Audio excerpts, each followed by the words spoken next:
How to recover deleted chats on Instagram. Hi everyone, I'm here to assist you today. Without any delay, let's jump right in.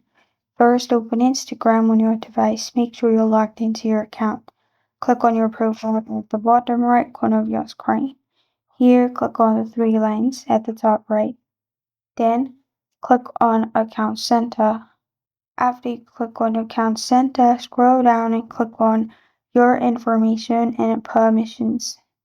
Then, click on Export Your Information. After you've clicked on Export Your Information, it will lead you to this page. Click on Create Export.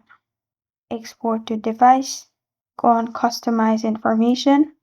Here, clear all. And scroll down and make sure there's tick mark in messages only. Press on Save. Select the date range as you want and save. Then click on Start Export.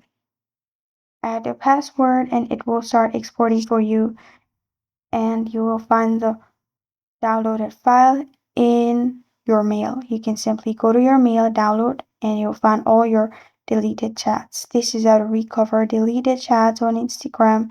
Thank you for joining me today. If this video helps you out, please leave a like and subscribe for more.